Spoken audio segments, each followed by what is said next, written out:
Hello, and welcome to this webcast on getting more out of the Continuing Competence Program, or the CCP. At the end of this tutorial, you should have a much clearer understanding of the CCP requirements and a good sense of how to get more out of the program. Viewing the webcast is a way of setting aside structured time for self-reflection and self-assessment. If you haven't already started this year's CCP, this webcast will help you catch up. If you'd like to improve or enhance what you've already done or what you've done in previous years, this webcast should get you on your way. This webcast is directed at members who are currently practicing social work or social service work. If you're not currently practicing, there's another webcast designed specifically for you. You may also be interested in viewing the general overview of the CCP called Introducing the Continuing Competence Program. Both of these can be found under the Professional Practice tab on the college website. As we get started, please take a moment to ensure that you have the following documents with you: the Code of Ethics and Standards of Practice Handbook, 2nd edition, 2008, and the Self-Assessment Tool and Professional Development Plan documents, which is one booklet. You may also want to have the CCP Instruction Guide handy. This is a separate booklet which is more likely to be useful when you're working on your own. Here's an overview of what we'll be covering in this tutorial. First, I'm going to briefly outline the 5 steps involved in the CCP. We'll then talk in more detail about the different parts of the program: the worksheet, the self-assessment tool, and the professional development plan. As you can see, there will be times when you might want to pause the webcast to work on the CCP documents themselves. Feel free to work on your CCP over several sessions. You can always come back to the section of the webcast that you need when you have more time. Tabs on the side of this slideshow will help you easily get to the section that you need. You may decide to view this webcast with your colleagues so that you'll be able to learn from the experience of others. By being a member of the college, you're saying that you're professional, ethical, qualified, and accountable. You're saying something important about yourself and about your profession. One of your obligations as a registered social worker or social service worker is to fulfill continuing competency requirements set out by the college. Most regulatory colleges have continuing competency requirements.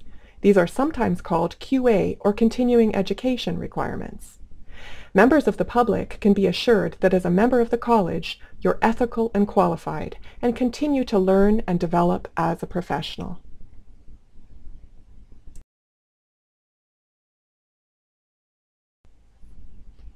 The CCP was launched in April 2009 after 2 phases of consultation with members, regulatory bodies, and other stakeholders. It's mandatory for all members, even those who aren't currently practicing because they're on a leave, such as maternity, parental, or sick leave, are unemployed or retired, are in the inactive category of membership, or who registered late in the year. The registration regulation made under the Social Work and Social Service Work Act gives the college the authority to suspend the certificate of registration of members who don't comply with the CCP. This webcast is designed for those who are practicing at present. If you're not currently practicing, there is another webcast specifically for you, which you may find addresses your concerns or questions more directly. Based on the consultations, we developed the CCP as an adult education model that requires members to take responsibility for their own learning, to review the Code of Ethics and Standards of Practice, to complete a self-assessment, and to develop a professional development plan based on the needs that they identified in their self-assessment. All of this is to be done annually. One important piece about our self-assessment is that it's grounded in the 8 principles in the Standards of Practice. The program has been very well received so far. Members have said that they appreciate the program's flexibility.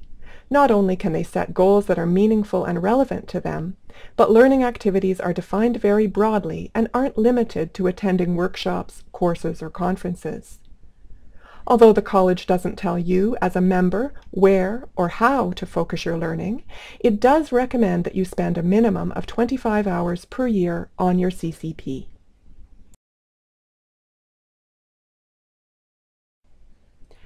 There are 5 steps involved in completing the CCP. The first step is to complete the worksheet, which involves assessment of your current responsibilities and learning needs, and your future learning needs and goals. Although this worksheet is optional, it can be very useful in completing the rest of the CCP. The next 2 steps of the CCP are to complete your self-assessment tool and your professional development plan. We recommend that you complete these steps early in the calendar year, and they must be done every year. The CCP documents can be downloaded from the college website, saved to your own computer, completed electronically, or printed and filled out by hand.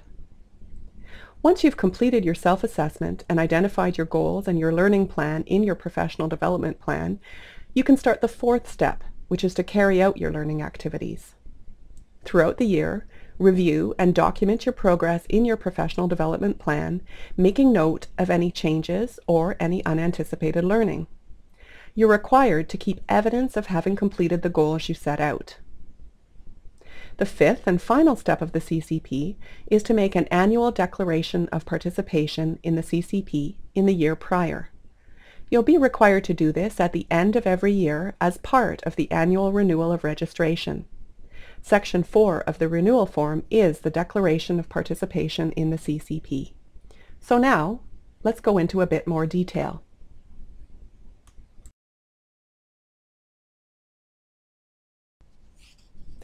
Any self-assessment begins with the questions, where am I now? And perhaps, how do I see myself?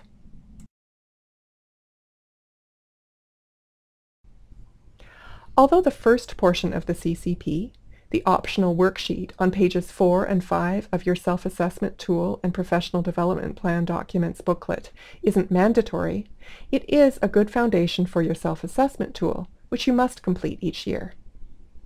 If you really want to get the most you can out of your CCP, we suggest that you don't skip this step.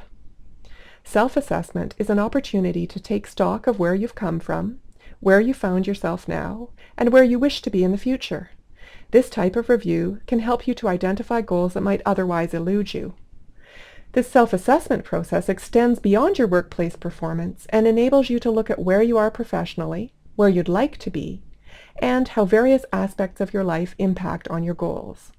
Self-perception and introspection provide a basis for formulating goals, and through this process, you're able to take responsibility for your own learning goals. Some people find this process difficult. If you're one of these people, there are a variety of tools that you might find helpful. Activities such as journaling, meditation, or any activity that increases general awareness are good places to start.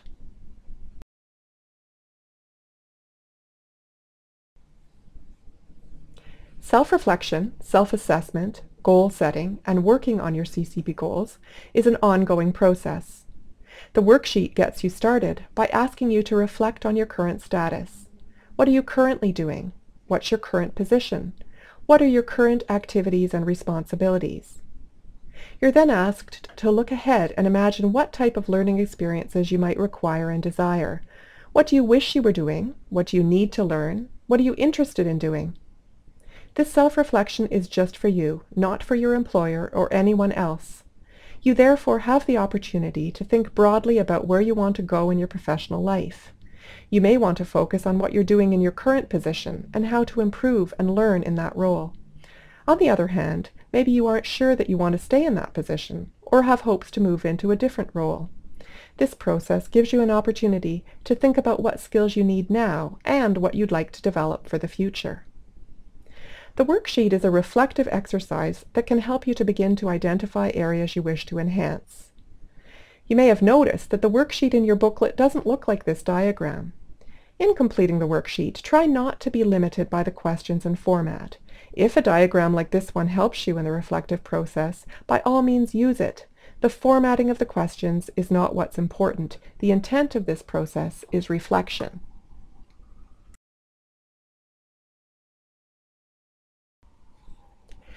You may want to take a few minutes now to complete the worksheet. Remember, the worksheet is optional, but it can be very helpful in laying the foundation for the rest of the CCP documents. Jot down your ideas in point form. Don't worry about what you write being perfect. Your focus should be identifying your areas of responsibility, current or new, and what skills and knowledge you'll need in what areas. Try to be as specific as possible about the area and the skills required. So, if you'd like to work on your worksheet, please pause this webcast now.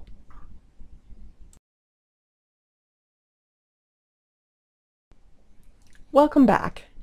The time that you took to reflect on your current responsibilities and skills and knowledge you might need to develop will be very helpful in the next step of the CCP, the self-assessment tool. Before discussing the self-assessment tool, I'd like to share a bit more information about the self-assessment process, which is supported in the adult learning literature. Social workers and social service workers can and should use their life experiences to gain knowledge and enhance skills related to practice. The literature indicates that adults learn best when they identify what they need to learn and have control over their own learning.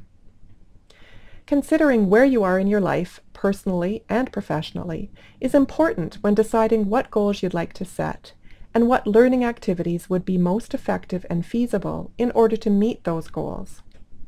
Because these factors can change throughout our lives, remember that what worked early in your career may not be as useful now.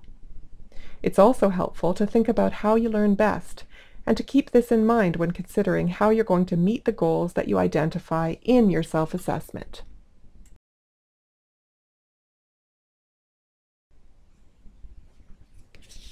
This information about who you are, where you are now, and how you learn is very helpful when completing your self-assessment tool. The self-assessment tool can be found in the CCP booklet after the worksheet, beginning on page 6. The self-assessment tool must be completed annually. It's best to complete the self-assessment tool as early as possible in the calendar year so that it can help you identify your goals and guide your learning throughout the year. The first step in completing the self-assessment tool is to review each principle in the Code of Ethics and Standards of Practice Handbook, including all the interpretations and footnotes. The CCP booklet only prints the general statement of each principle. Most members find that it's easier to complete the self-assessment tool section by section, meaning that you read one principle along with its interpretations and footnotes in the handbook, Principle 1, Relationship with Clients, for example, and then complete the self-assessment questions related to that principle in the CCP booklet. In this example, after reading Principle 1 in the handbook, you would then complete the questions on pages 6 and 7 of the CCP booklet. You should have a copy of the handbook with you, but it's also available online. Even if you've read through the 8 principles in the Standards of Practice before, you'll likely find something new each time you read them. The questions in the self-assessment tool help guide you to reflect on your strengths and areas for further learning with respect to each of the principles. The self-assessment tool then asks whether you plan to set a goal for that principle. You don't need to have a goal for every principle, and how many goals you set is up to you. This is a matter of professional judgment.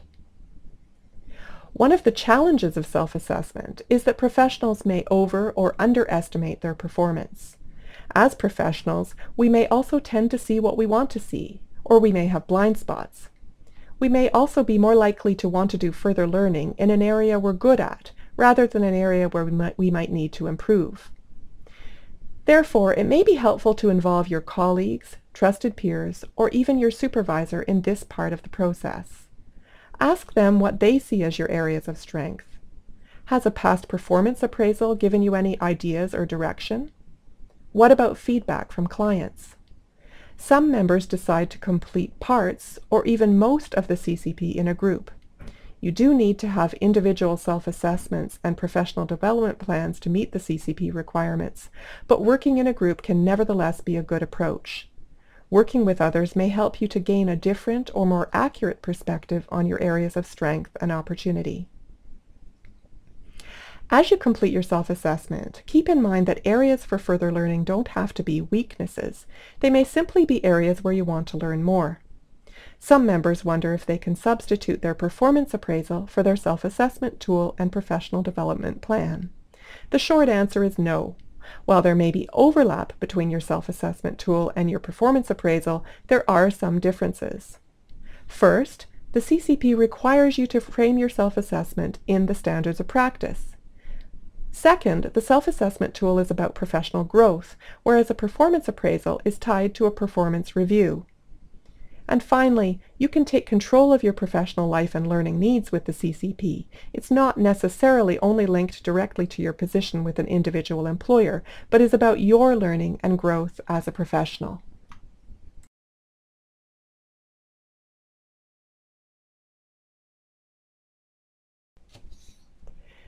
This diagram is another way of describing what's involved in completing the self-assessment tool. As you reflect on each principle, you'll identify those principles where you wish to strengthen your knowledge base and/or formulate a goal. This process requires ongoing reflection and self-assessment.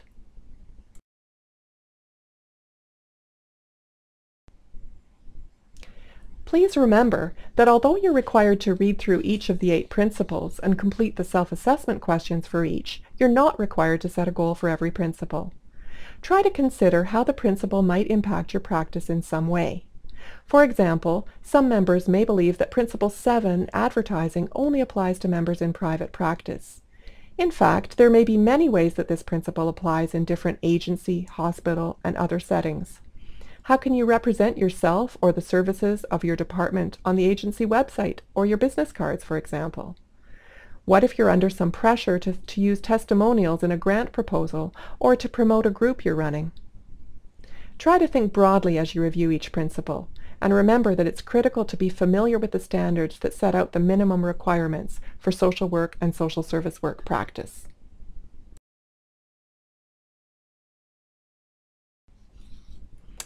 You may want to take this opportunity to begin completing your own self-assessment tool. One approach may be to complete 1 or 2 principles during this webcast, and then come back to complete the rest on your own time. Take a moment now to open your self-assessment tool and professional development plan booklet to page 6. You should see Principle 1, Relationship with Clients. If you prefer to work on another principle first, feel free to choose another one of the 8 principles. Remember, in order to complete the self-assessment tool, you'll be required to review all 8 principles. After you've read the principle and its interpretations and footnotes, complete the questions in the tool, which you'll also see on the screen. How does this principle relate to your practice? What are your strengths? What areas could you learn more about, or perhaps need improvement or strengthening? Is this an area you'd like to focus on by setting a learning goal? I'd like to draw your attention, especially if you're in indirect or non-clinical practice, to the meaning of client under the explanatory note tab at the beginning of the handbook. Client refers to any person or body that's the recipient of social work or social service work services. In defining the client or client system, you could ask, to whom do I have an obligation in respect to the services I'm providing? Client could refer to an individual, a family, a group, community, organization, or government. In research, a client could therefore be a participant.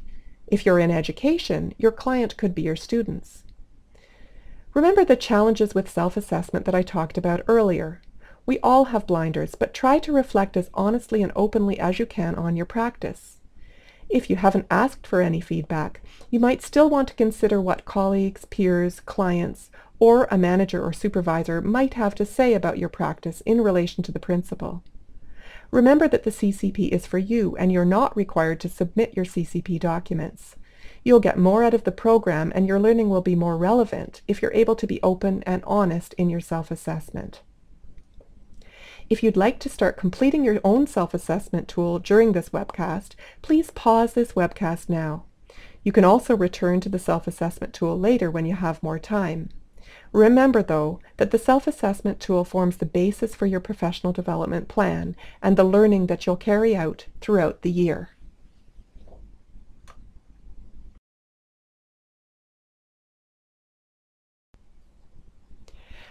Now that you've completed some or all of your self-assessment, it's time to transfer your goals to the professional development plan. Like the self-assessment tool, the professional development plan must be completed every year.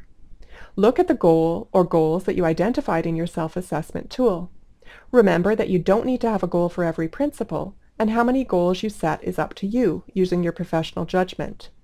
transfer your goal or goals over to the Professional Development Plan, which is a chart that can be found on page 26 of the CCP booklet.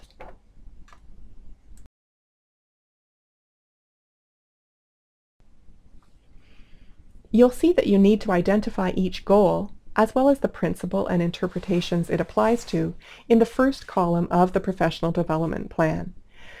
You may find it helpful to review the examples of professional development plans on pages 22 to 25 before beginning yours. Once you've transferred your goals to the first column of the Professional Development Plan, break the goal down into learning objectives. Goals are broad statements. Objectives are more specific. In identifying your objectives, you might want to ask yourself, what do I want to know or be able to do? Your objectives should be SMART, specific, measurable, attainable, realistic, and timely. The point here is to move away from objectives that are so general that they don't have much meaning, to objectives that are specific and clear and have a time frame. This way, you'll be very clear on what you want to accomplish and when you want to accomplish it by. For example, if your overall goal is to improve your group skills, your objective may be to plan and provide a support group for clients of your agency by December 2012.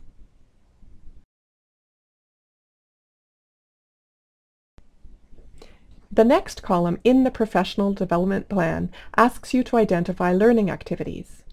Learning activities in the CCP are defined broadly. If you go to page 17 of the CCP Instruction Guide, you'll see that learning activities could include a wide range of activities, from continuing education, to research, to applied learning, to teaching. You might decide that your learning goals are best met by attending a conference, course, lecture, seminar, or workshop. On the other hand, depending on your goal, your learning needs could also be met by conducting research or writing an article, reading books or articles independently, doing online learning, observing another person's setting or practice, or participating in applied learning such as supervision, co-therapy, or co-leading a group. Learning activities could also include professional networking such as peer supervision or a study group, teaching, or participating in professional organizations or committee work. Your learning activities should be relevant to your goal and should have a connection to practice. In many continuing education models, activities such as reading books or journals, experiential learning, and ongoing peer consultation wouldn't be counted as continuing education credits or CEUs. Yet these are the activities that social workers and social service workers engage in most often. It's interesting to note that research with practicing physicians identified informal sources of learning, like consultation with peers, as having the greatest impact on practice.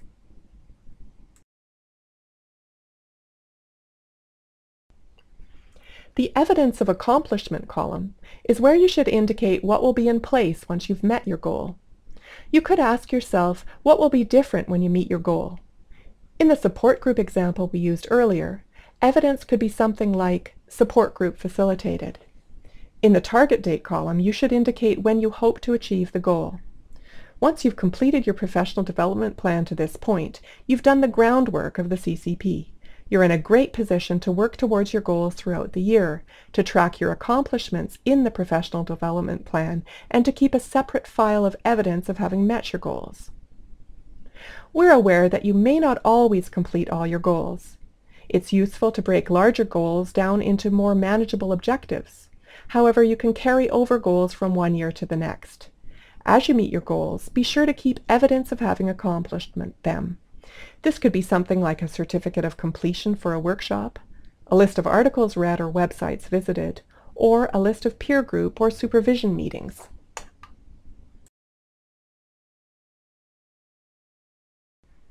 It may be helpful at this point to go over a couple of examples of professional development plans. One relates to clinical practice, while the other is a non-clinical, indirect example. The first example relates to documentation. The learning goal in the first column is to improve social work or social service work documentation on an electronic record system. This relates to Principle 4, the Social Work and Social Service Work Record, and to Principle 5, Confidentiality. The learning objective in the second column is to ensure that social work and social service work documentation practices meet college and accreditation standards by reviewing requirements and creating clear agency policies and practices by June 2012. This objective is SMART. It's specific, it can be measured, it has a time frame, and it's feasible and realistic. Column 3 relates to learning activities. This goal is a good example of one that's not best met through workshops. The learning activities identified are reviewing practice notes, reviewing college resources such as the PHIPA toolkit, reviewing external resources such as accreditation requirements, seeking a legal opinion, and consulting with other social workers and social service workers. Evidence that the goal is met in column 4 would be that areas of concern in documentation practices would be identified, clear agency guidelines would be developed and reviewed, and consistent standards would be used by all social workers and social service workers at the agency.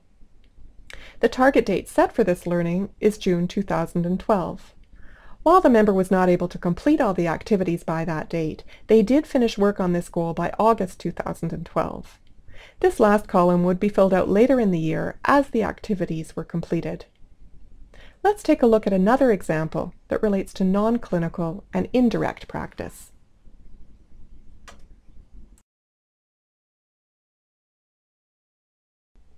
In this example, the goal is to develop a funding proposal for a community drug strategy. The more specific SMART objective is to submit a funding proposal to a funder by May 2012 after reviewing relevant literature and engaging community partners and stakeholders. The learning activities identified to meet the goal are a literature review, community consultation, and the development of a budget in consultation with directors at the agency. Evidence of accomplishment would be that best practices in this area would be identified, the literature would be reviewed, and the proposal, which was written and submitted, would include a budget and would reflect best practices and successful projects by other groups. The target date was set as May 2012, and this goal was completed on time. If you think it might be helpful to see some other examples before working on your own professional development plan, you may want to turn to the examples beginning on page 22 of the CCP booklet.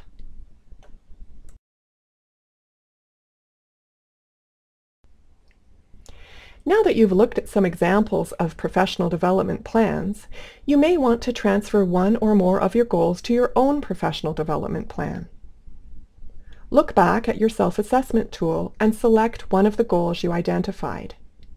Transfer it to the professional development plan and begin to complete the columns.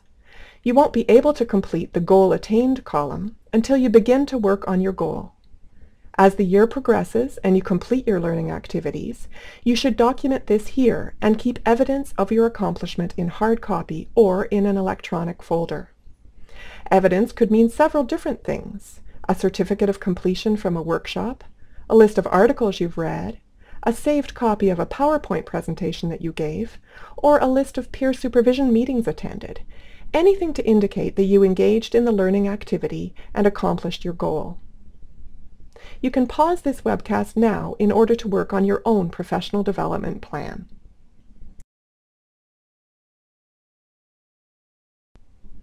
There are lots of different ways to ensure that you complete your CCP in a timely manner, track your learning efficiently, and get the most out of the program.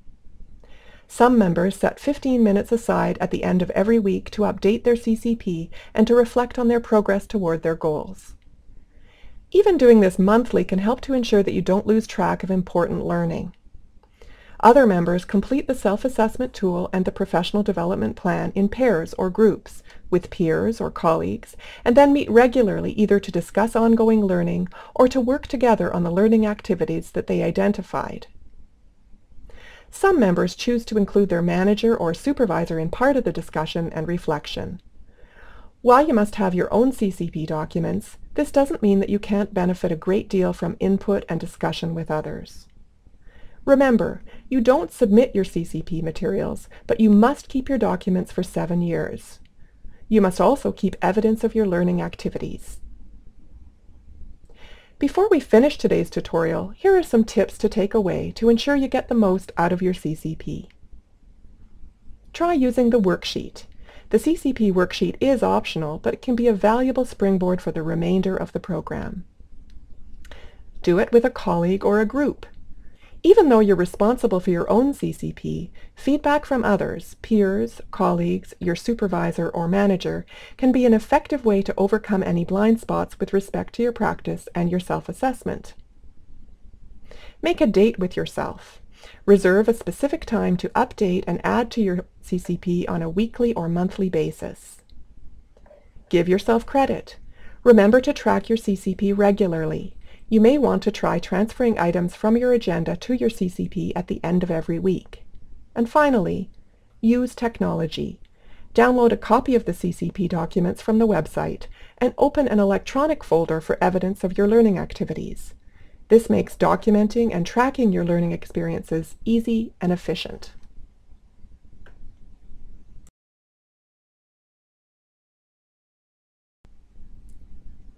I hope that as a result of today's tutorial, you now have a solid understanding of the 5 steps involved in completing the CCP, as well as a good sense of some of your obligations as a regulated professional. Perhaps you've already made a good start on your CCP documents for this year. Most importantly, we hope you're feeling much clearer about how the CCP provides a structured format for self-reflection, self-assessment, and meaningful and ongoing professional learning. The CCP pages on the college website contain lots of helpful information about the CCP.